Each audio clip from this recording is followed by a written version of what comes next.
멤버십 가입, 그리고 구독, 좋아요 정말 감사합니다. 자, 2026년 1월 30일입니다.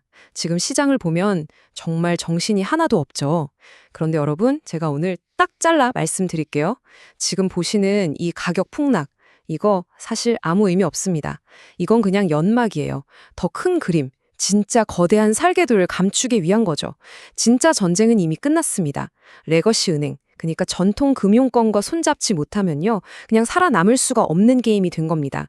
오늘 우리가 바로 그 거대한 설계도의 실체를 하나도 남김없이 파헤쳐 볼 겁니다.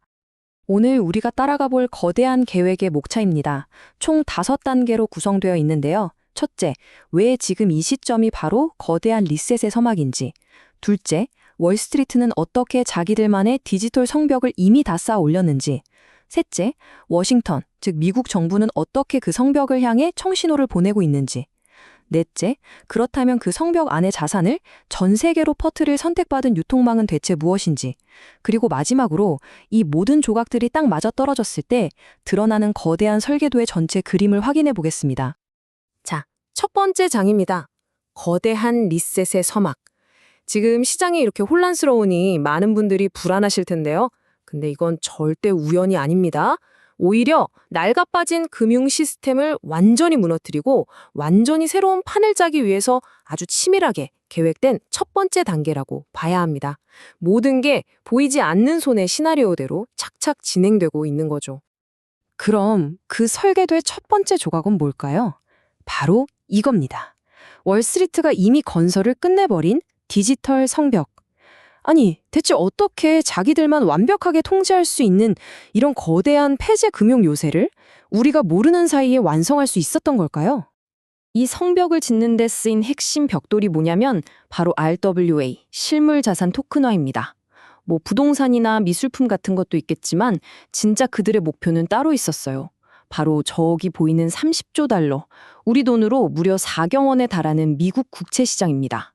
인류 역사상 가장 안전하고 가장 거대한 자산 시장을 그냥 통째로 자신들이 통제하는 블록체인 안으로 집어넣겠다는 정말 어마어마한 야심인 거죠. 월스트리트는 이 디지털 성벽을 정말 체계적으로 단계별로 건설했습니다. 첫 번째, 30조 달러 국채라는 원재료를 토큰으로 만들어서 자산을 생산합니다. 두 번째, 외부와는 완전히 단절된 기관들만 쓰는 인트라넷 같은 폐쇄망을 구축해요. 그게 바로 DTCC와 캔톤 네트워크입니다. 그리고 가장 중요하고 소름 돋는 게 이 세 번째 단계입니다. 바로 루트키라는 마스터키를 만든 거예요. 이게 뭘 의미하냐면 블록체인의 핵심 특징인 불변성, 그러니까 한 번 기록되면 절대 바꿀 수 없다는 그 원칙을 그냥 무력화시켜버리는 장치입니다. 이걸로 언제든지 거래를 되돌리거나 마음에 안 들면 동결시켜버릴 수 있는 완벽한 중앙통제 시스템을 완성해버린 겁니다. 그리고 바로 이틀 전이죠. 2026년 1월 28일. SEC가 이 성벽을 합법이라고 공식적으로 도장 찍어주는 지침을 발표했습니다. 이 슬라이드가 오늘 분석의 진짜 핵심입니다. 잘 보세요. SEC는 딱 2개의 길을 제시했어요. 첫 번째는 발행자 주도 모델. 이건 블랙록 같은 자산 발행사가 직접 토큰을 만드는 바로 월스트리트의 길입니다. SEC는 이걸 보고 이건 그냥 기존 장부를 디지털로 바꾼 것뿐이네? 하면서 합법적인 고속도로를 뻥 뚫어줬습니다. 두 번째는 제3자 주도 모델. 이건 리플 같은 회사들이 하는 방식인데 자산 주인이랑 상관없는 제3자가 자산을 포장해서 토큰을 만드는 거죠. SEC는 여기에다가는 제3자가 망하면 어떡할 거냐, 권리가 불분명하다, 이런 위험 딱지를 딱 붙여버렸습니다. 이건 뭐 사실상 사형 선고나 다름없죠. 자, 이 표를 보시면 왜 월스트리트의 방식만이 유일한 생존법인지 너무나 명확해집니다. 발행자 주도 모델은요, 투자자가 실물 자산, 즉 원본에 대한 권리를 직접 갖습니다. 블록체인 기록이 곧 법적인 장부가 되는 거예요. 진실 그 자체죠.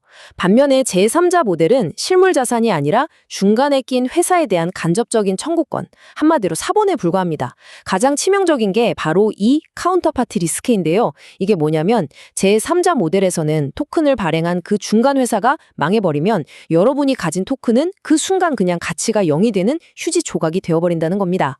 SEC가 바로 이 점을 파고들면서 월스트리트에게는 제도권이라는 문을 활짝 열어주고 다른 외부자들에게는 규제라는 칼날을 들이댄 거죠. 자, 이제 두 번째 거대한 조각으로 넘어가 보겠습니다. 월스트리트가 성벽을 다 쌓았어요. 그럼 이제 누가 필요할까요? 바로 워싱턴, 정부입니다. 정부가 그 성벽의 문, 즉 법적 성문을 활짝 열어주는 청신호를 지금 보내고 있습니다. 그들의 움직임을 한번 자세히 따라가 보죠. 와, 이 속도 좀 보세요. 정말 믿기지가 않습니다. 이 모든 일들이 불과 5일 안에 다 벌어지고 있어요. 1월 28일 SEC가 월스트리트의 길을 합법화했죠. 바로 어제인 29일에는 미국의 양대 금융 규제기관인 SEC와 CFTC 수장이 만나서 부처 간의 벽을 허물어 버렸습니다. 그리고 바로 다음 주 월요일 2월 2일에는 백악관에서 디지털 달러를 어떻게 유통시킬 건지 최종 규격을 결정하는 회의가 열립니다. 이건 각각 따로 일어나는 사건이 아니에요. 하나의 목표를 향해서 움직이는 완벽하게 조율된 군사작전이나 마찬가지입니다.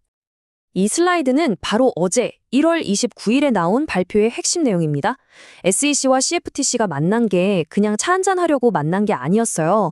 프로젝트 크립토라는 걸 공동으로 출범시켜서 그동안 지긋지긋하게 싸워왔던 이건 증권이냐 상품이냐 하는 낡은 칸막이를 그냥 없애버렸습니다. 더 이상 이런 소모적인 논쟁으로 시간 낭비 안 하겠다는 선언이죠. 목표는 딱 하나입니다. 월스트리트가 만든 RWA를 가장 안전하고 가장 빠르게 유통시키기 위한 단일 규제 고속도로를 뻥 뚫어주는 것, 바로 이겁니다. 그리고 마침내 다음 주 월요일인 2월 2일 백악관에서 마지막 결판이 벌어집니다. 핵심 쟁점은 이거예요. 스테이블 코인에 이자를 줄 수 있느냐 없느냐. JP모건 같은 전통은행들은 거래소가 이자를 주면 우리 은행 예금이 다 빠져나가서 금융 시스템이 무너진다 라면서 결사반대하고 있고요. 코인베이스 같은 암호화폐 거래소들은 이거 막으면 우린 다 죽는다. 이게 우리 생존 전략이다 라면서 맞서고 있습니다. 이 거대한 밥그릇 싸움의 심판을 트럼프가 직접 보게 되는 겁니다. 이 회의 결과에 따라서 새로운 금융 질서의 마지막 퍼즐 조각이 어떻게 맞춰질지 결정될 겁니다. 자, 이제 마지막 조각입니다. 월스트리트가 성벽 안에서 자산을 다 만들었고 정부가 성문을 열 준비를 마쳤습니다. 그렇다면 그 자산을 전 세계 개인들에게 실어나를 유일한 유통망, 최후의 열쇠는 과연 무엇일까요? 이제 그 실체를 한번 분석해 보겠습니다. 1750만. 이 숫자가 뭘 의미할까요? 이게 바로 월스트리트가 수십조 원을 쏟아부어도 절대로 가질 수 없었던 겁니다. 바로 전 세계에 흩어져 있는 신원 확인, 즉 KYC가 완벽하게 끝난 글로벌 소비자 명단이죠. 그리고 이 엄청난 명단을 이미 손에 쥐고 있는 아주 유력한 후보가 있습니다. 바로 파이 네트워크입니다. 왜 이들이 그렇게 중요한 열쇠가 될 수 있는지 지금부터 살펴보겠습니다. 더 놀라운 점은요, 이 1750만 병의 명단이 미국이나 특정 한두 나라에만 있는 게 아니라는 사실입니다. 무려 230개가 넘는 국가에 퍼져 있는 말 그대로 국경을 초월한 유일무이한 글로벌 유통망이라는 거죠. 월스트리트가 만든 자산을 전 세계 모든 사람들의 주머니에 직접 꽂아 넣을 수 있는 파이프라인, 이게 바로 월스트리트가 스스로는 절대 만들 수 없었던 마지막 퍼즐 조각인 겁니다. 그렇다면 왜 하필 파이 네트워크가 이 거대한 설계도의 가장 유력한 열쇠 후보일까요? 첫째, 자체 AI까지 통합한 이들의 KYC 시스템은요, SEC가 요구하는 마스터 명부 수준, 그러니까 모든 사용자의 신원과 자금 흐름을 완벽하게 추적할 수 있는 아주 정교한 데이터를 제공할 수 있습니다. 둘째, 파이의 비수탁 지갑 구조는 각국 정부의 통제를 교묘하게 피해서 미국의 디지털 달러가 전 세계로 퍼져나가는 것, 즉 디지털 달러라이제이션을 가능하게 만드는 완벽한 도구입니다. 한마디로 월가가 성문을 여는 바로 그 순간, 즉시 자산을 실어 나를 수 있는 유일하게 준비된 인프라라는 거죠. 이 거대한 설계의 본질은 아마 이것일 겁니다. 파이 네트워크는 겉으로 보기엔 개인에게 금융 주권을 주는 것처럼 보이죠. 하지만 그 속을 들여다보면 미국 금융 시스템 자체를 전 세계 모든 사람들의 스마트폰에 직접 심어버리려는 거대한 트로이 목마 전략이 숨어 있다는 분석이 나오는 이유입니다. 개인의 자유가 아니라 미국의 금융 패권 확장이 이 게임의 최종 목표라는 겁니다. 자, 이제까지 흩어져 있던 모든 조각들을 하나로 맞춰볼 시간입니다. 성벽, 성문, 그리고 열쇠. 이 세 가지 키워드가 만나서 완성되는 거대하고도 정말 정교한 설계도의 전체 모습이 지금 바로 드러납니다. 지금까지의 모든 복잡한 과정은요, 결국 이 세 단계의 아주 간단하고 강력한 흐름으로 요약할 수 있습니다. 첫째, 월스트리트가 성벽 안에서 RWA라는 상품을 생산합니다. 둘째, 정부가 법과 제도를 통해서 성문을 열고 길을 터주는 조율을 하죠. 그리고 마지막 셋째, 파이네트워크 같은 글로벌 유통망이 열쇠가 되어서 그 상품을 전 세계 개인들에게 유통하면서 이 거대한 흐름을 완성시키는 겁니다. 생산, 조율, 유통. 여러분은 이 세 단어만 기억하시면 됩니다. 이 거대한 설계도가 완성된다는 건 다른 한편으로는 기존 질서의 파괴를 의미합니다. 예를 들어 리플처럼 외부에서 다리를 놓으려고 했던 프로젝트들은 월스트리트가 자기들만의 고속도로를 만들어버렸기 때문에 더 이상 쓸모가 없어지는 거죠. 지금 우리가 겪고 있는 이 끔찍한 하락장의 본질도 마찬가지입니다. 성벽 밖에 있던 어중이 떠중이 가짜 유동성을 모조리 없애버리고 그 자본을 제도권이라는 새로운 철길 위로 강제로 옮기는 과정인 겁니다.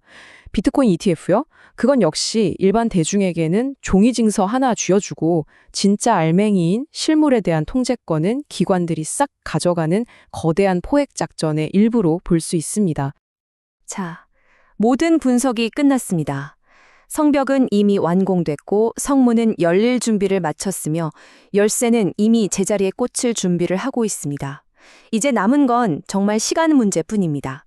다가오는 2월 2일 월요일 백악관 회동 이후에 과연 이 거대한 설계도를 작동시킬 마지막 스위치는 언제 켜지게 될까요? 우리 모두 그 순간을 함께 지켜보시죠.